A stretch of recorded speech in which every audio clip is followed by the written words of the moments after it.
Hello friends, welcome to my channel kitchen express. હું છું doctor ચેતન.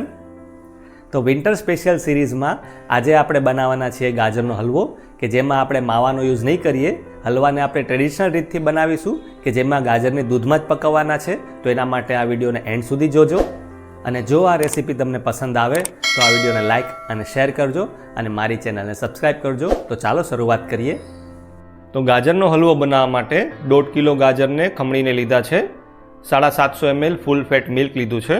400 ગ્રામ ખાંડ લેવાની છે. મિક્સ ચોપ કરેલા ડ્રાયફ્રૂટ, 3 ટેબલસ્પૂન ઘી અને ફ્લેવર માટે એલચીનો પાવડર લીધો છે. હવે સૌથી પહેલાં આપણે ગાજરને કૂક કરવાના છે. તો ગાજરને કૂક કરવા માટે કડાઈમાં 2 ટેબલસ્પૂન ઘી લઈ ઘીને ગરમ થવા દેવાનું છે. ઘી ગરમ થઈ જાય એટલે આપણે ગાજર એમાં ઉમેરી દઈએ.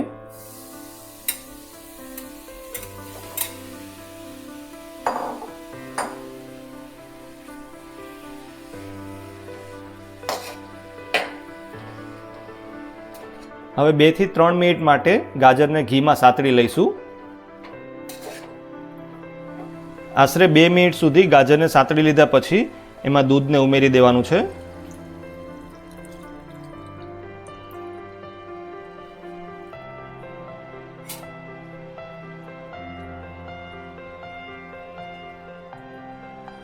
હવે આને સરખી રીતે મિક્સ કરી લઈએ.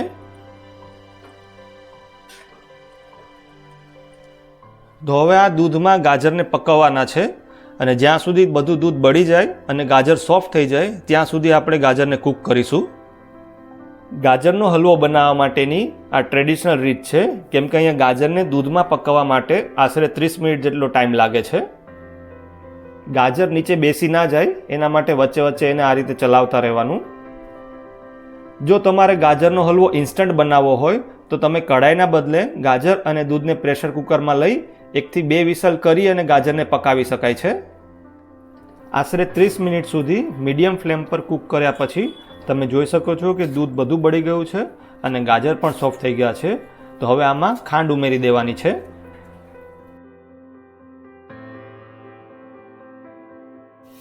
હવે ખાંડને સરખી રીતે મિક્સ કરી દેવાની છે અને ખાંડ અહીંયા ગાજર કૂક થઈ જાય પછી જ ઉમેરવાની છે.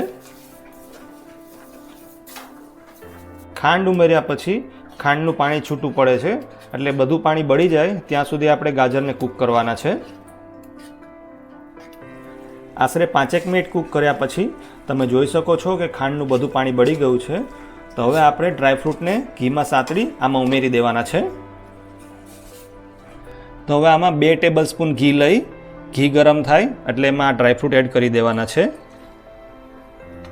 અને ડ્રાયફ્રૂટને 1 મિનિટ માટે સાતળી લઈશું.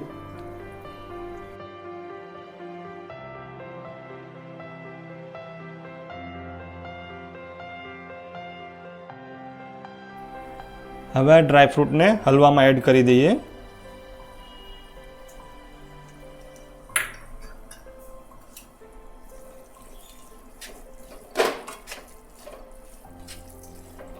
આ રીતે લાસ્ટમાં ડ્રાયફ્રૂટ અને ઘી એડ કરવાથી હલવાનો સ્વાદ પણ સરસ આવે છે અને હલવામાં એક શાઇનિંગ પણ આવે છે.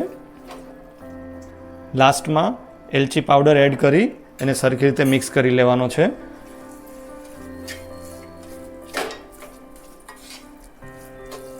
તો ગાજરનો હલવો તૈયાર છે. હવે સ્ટવ બંધ કરી અને એને સર્વિંગ બોલમાં કાઢી લઈશું.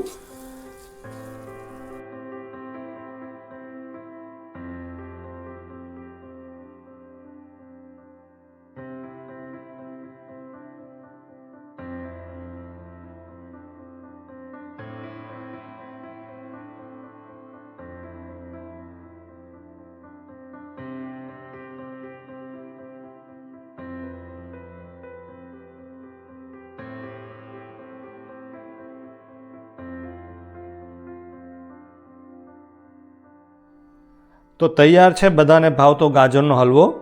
તમે પણ માવાનો ઉપયોગ કર્યા વગર આ ટ્રેડિશનલ રીતથી ઘરે જરૂર ટ્રાય કરજો. અને જો આ રેસીપી પસંદ આવે તો આવા નવા વિડીયોઝ જોવા માટે મારી ચેનલને સબસ્ક્રાઈબ કરવાનું ભૂલતા નહીં. Thank you.